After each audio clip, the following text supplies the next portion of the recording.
আমাৰ জাতিটো জীয়াই ৰখাৰ কাৰণে আৰু আমাৰ ধৰ্মটো বাচাই ৰখাৰ কাৰণে আমাক চৰকাৰৰ ফালেৰে যি কৰিব লাগে আমাক সহায়টো কৰিব লাগে। আমাক মানে এনেকুৱা প্ৰলোভন দেখুৱাইছে খ্ৰীষ্টান ধৰ্মত ল'লে বোলে মানুহ নমৰে, আকৌ মানে বেমাৰো নহয়। এখন গাঁৱৰ ৰাইজ এতিয়া খ্ৰীষ্টিয়ান আগ্ৰাসনৰ বিৰুদ্ধে ওলাই আহিছে। এজাহাৰ দাখিল কৰিছে আৰক্ষী থানাত।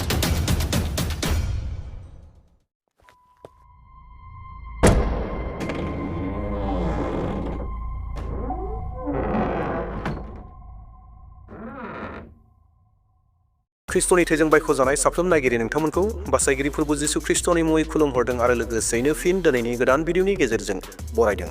अनजाग्रा प्रियफोर, फिन आरोबाव मोनसे दुखुनांथाव रादाब लानानै फैदों। बे जाहैबाय तामुलपुर ओनसोलनि सिङाव थानाय बरि आङारकाटा होननाय मोनसे गामियाव सासे पास्टरखौ एफआइआर होदों। एजेहार अलरेडि होनाय जाबाय। बिथां पास्टरखौ दायनिगिरियाव खोख्लैदों। बिथाङा हिन्दुफोरनि गामियाव थांनानै गाहाम रादाब फोसावदों। हिन्दुफोरनि गामियाव थांनानै नंखायै लुबैनायनि बाथ्राफोरखौ बुंहैदों, जेरैहाय बेराम सोखानायनि, थाखा फैसा होनायनि, धोन दौलत होनायनि बायदि रोखोमनि बाथ्राफोरखौ बुंनानै बिनि सायाव अलरेडि एफआइआरखौ होनाय जाबाय। अनजाग्रा ख्रिस्ट'प्रियफोर, बेनिख्रुइ दुखुनांथावना बाथ्रा मा दंबावो? जि हादरा उदांस्रि हादर, जि हादराव गावनि बुजिनायखौ, गावनि रोंनायखौ, गावनि मोनथिनायखौ गुबुननो बुंनो हानायनि मोन्थाय दं, नाथाय गावनि गोसोनि बाथ्राखौ गुबुननो फोरमायनो हानायनि मोन्थाय थानायावबो जेब्ला जिसु ख्रिस्ट'नि बाथ्राखौ सोरनोबा फोरमायो, गाहाम रादाबखौ फोरमायो, दिनै बेबायदि अबस्था जाबोगासिनो दङ जोंनि ओनसोलाव, जेरावहाय जिसु ख्रिस्ट'नि मुंखौ लानो मोना, जिसु ख्रिस्ट'नि बाथ्राफोरखौ फोसावनो मोना। जेब्लानो फोसावगोन अब्लानो गोबां रोखोमनि मुं होनानै फासायगोन एबा दायनिगिरि खालामगोन। देवब्ला प्रियफोर, नोंथांमोननो बे रादाबखौ दिन्थिग्रोनो हास्थायबाय। नोंथांमोना बे रादाबखौ नायग्रोदो, बेनि उनाव जोबनायाव फंनैसो बुंहैनानै आङो फोजोबगोन।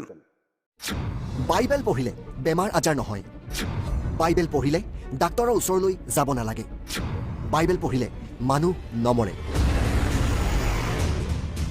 আৰু এনেবোৰ কথা কৈ ধৰ্মান্তকৰণত নামিছে একাংশ খ্ৰীষ্টিয়ান মিছনাৰী, যাৰ লক্ষ্য সহজ সৰল আদিবাসী আৰু জনজাতি গাঁও। উপায়ন্ত হৈ চৰকাৰলৈ তেওঁলোকৰ আহ্বান, চৰকাৰে আমাৰ ধৰ্ম বচাওক। আমাৰ জাতিটো জীয়াই ৰখাৰ কাৰণে আৰু আমাৰ ধৰ্মটো বাচাই ৰখাৰ কাৰণে আমাক চৰকাৰৰ ফালেৰে যি কৰিব লাগে আমাক সহায়টো কৰিব লাগে। আমাক মানে এনেকুৱা প্ৰলোভন দেখুৱাইছে খ্ৰীষ্টান ধৰ্মত ল'লে বোলে মানুহ নমৰে, আকৌ মানে বেমাৰো নহয়। এখন গাঁৱৰ ৰাইজ এতিয়া খ্ৰীষ্টিয়ান আগ্ৰাসনৰ বিৰুদ্ধে ওলাই আহিছে। এজাহাৰ দাখিল কৰিছে আৰক্ষী থানাত। কাৰণ প্ৰলোভন আৰু অন্ধবিশ্বাস বিয়পাই ধৰ্মান্তকৰণ ব্যাপক হাৰত চলিছে গাঁওখনত।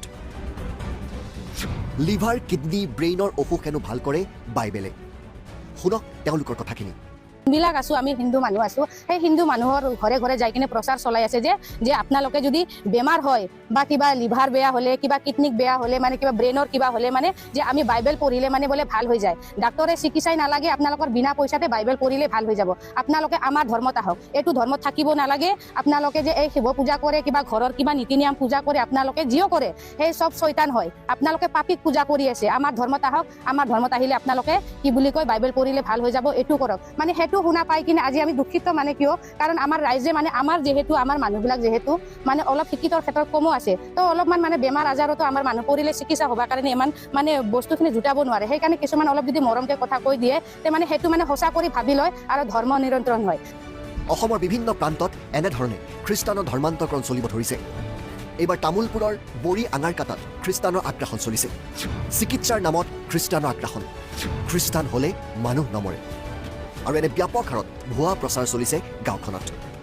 আমাৰ অভিযোগ, আমি বৰি আঙাৰকাটা গাঁৱত মোটামুটি আমি 100 ঘৰ মানুহ আছোঁ। 40 ঘৰ ধৰি লওক আমাৰ কেথলিক খ্ৰীষ্টান আছে আৰু আধা আমি হিন্দু সমাজত সাৰনা ধৰ্মত প্ৰাকৃতিক পূজাক আমি সেইটো পূজা কৰি আছোঁ। 40-45 ঘৰমান আছোঁ। ইয়াৰ মাজতে মোৰ নিজৰে ঘৰৰ মানুহ এজন বেমাৰীৰ নামত মানে চিকিৎসা যোৱা বুলি কৈ তেওঁ পাঞ্জাৱত যায় মানে খ্ৰীষ্টান ধৰ্মৰ শিক্ষা লৈ আহি ইয়াত মানে খ্ৰীষ্টান ধৰ্ম প্ৰচাৰ কৰিবলৈ ধৰিছে। আৰু আমাৰ যিবিলাক মানুহ আছে সিহঁতক কৈছে যে খ্ৰীষ্টান ধৰ্ম ল'লে বেমাৰ ভাল হৈ যাব। আমাক মানে এনেকুৱা প্ৰলোভন দেখুৱাইছে খ্ৰীষ্টান ধৰ্মত ল'লে বোলে মানুহ নমৰে, আকৌ মানে বেমাৰো নহয়। ইতিমধ্যে উপায়ন্ত হৈ আৰক্ষীৰ কাষ চাপিছে আদিবাসী ৰাইজ।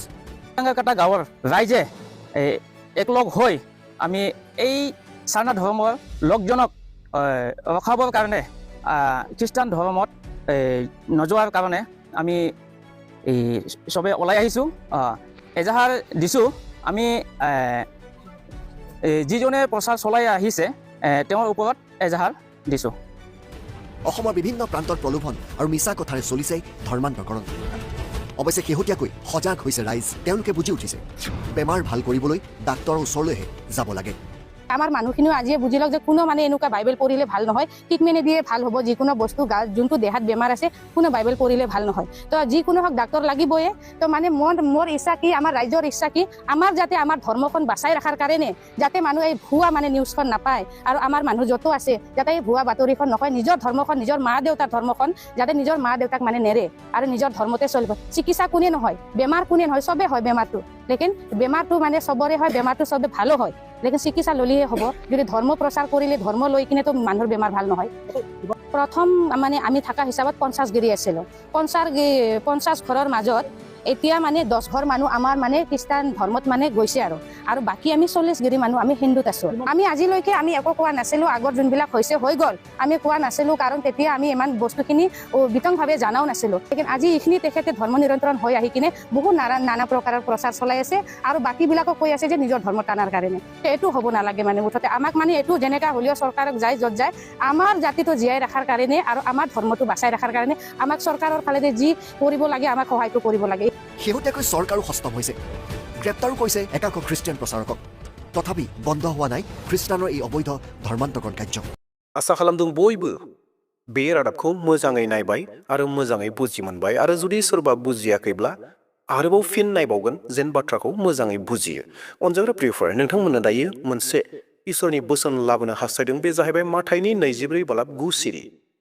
नोंसोरो हमनानै गथायजागोन, साजाय होजागोन आरो सिथारजागोन। आंनि मुंनि जुनै नोंसोरो हारि मानिजोंनो मुगैजागोन।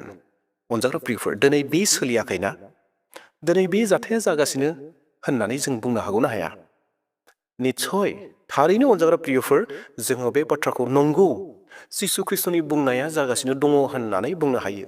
दिनै जिसु ख्रिस्टनि बोसोनखौ बुंनायनि थाखाय मुगैजादों, जिसु ख्रिस्टनि बोसोनखौ खोन्थानायनि थाखाय फोलाजादों, दाय फोनांजादों।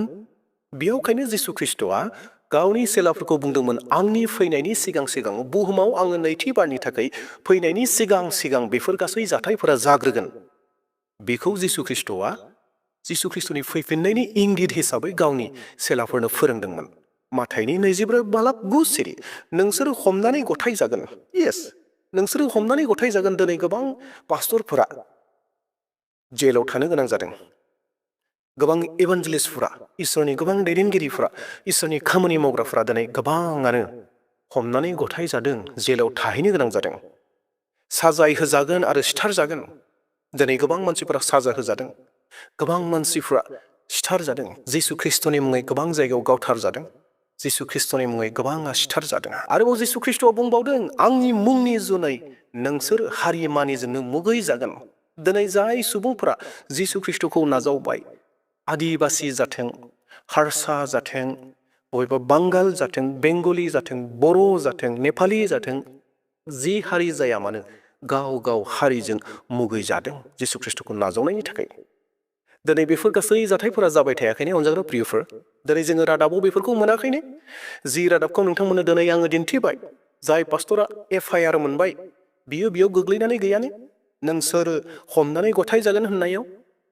अनजाग्रा प्रियफोर, नंगौ दिनै बुहुमाव गोबांनिख्रुइ गोबां ख्रिस्टियानफोरनि सायाव धारणाफोरा फैगासिनो दङ, नासयजानाया फैगासिनो दङ।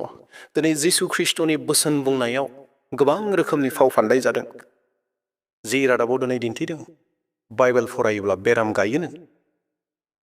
दिनै जिसु ख्रिस्टनि जिथु गोथार बाइबेल दङ, गोथार बाइबेलाव जि बोसोनफोर दङ, बे बोसोननि अनगायै जुदि सोरबा ख्रिस्टियानफोरा खामानि मावदोंब्ला बे आलादा बाथ्रासै। नाथाय दिनै जिसु ख्रिस्टनि गोथार बोसोना, जिसु ख्रिस्टआ जोंखौ बेखौ फोरोङाखै सोरनोबा धोन दौलत होनानै जिसु ख्रिस्टखौ दिन्थि, मिसुलियायै बेराम सोखाना होनाय, बेराम सोखागोन नोङो ख्रिस्टियान जा, जिसु ख्रिस्टखौ नाजाव होननानै जिसु ख्रिस्टआ फोरोङाखै। धोन दौलत होगोन होननानै फोरोङाखै। जिसु ख्रिस्टआ माखौ फोरोंदों जोंनो? बासायजानायखौ होगोन, अनन्त जिबनखौ होगोन।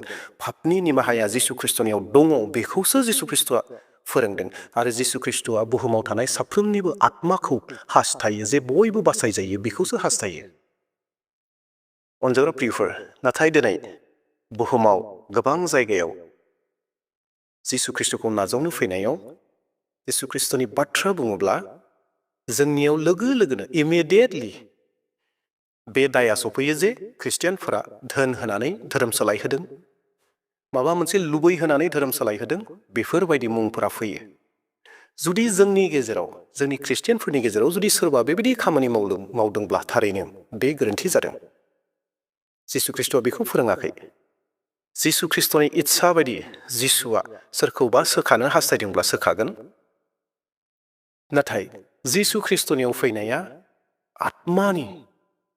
आत्मानि बासायजानायनि बाथ्रा बेखौसो जिसु ख्रिस्ट'आ होयो जिसु ख्रिस्ट'आ धोन दौलत होग्रा नङा जिसु ख्रिस्ट'आ साख्रि होग्रा नङा जिसु ख्रिस्ट'आ भिसा होग्रा नङा जिसु ख्रिस्ट'आ फैसा होग्रा नङा जिसु ख्रिस्ट'आ बासायजानाय होग्रा बे बाथ्राखौ जों बुजिनांगोन आरो बे बाथ्राखौसो जोङो फोरोंनांगोन सोरबा जुदि थारैनो धोन दौलत होनानै सोरखौबा जिसुखौ नुहोदोंब्ला बे गोरोन्थि जागोन इसोरनि बोसोननि आलादायै थांनानै खामानि मावोब्ला जेंना गोग्लैगोन जेंनायाव फैगोन दे अब्ला प्रियफोर जेखि जादिया जोङो सैथोजों लोगोसे थागोन इसोरनि फोरोंनाय बोसोन बायदि जों खामानि मावगोन आरो फैबाय थानाय समाव जिसु ख्रिस्ट'नि रायजोआ बुहुमाव फैगोन मानोना जोङो जेरैथिंबो नुनो मोन्दों जिसु ख्रिस्ट'नि खामानिया जागासिनो दं बेयावखायनो जोङो रादाबफोरनि गेजेरजों मोन्थिनो हाबाय थादों दे अब्ला प्रियफोर फैबाय थानाय समाव मोनसे गोदान भिडिअ लानानै फैसिगोन दिनैनि थाखाय बेसेयाव दोनथ'नो हास्थायबाय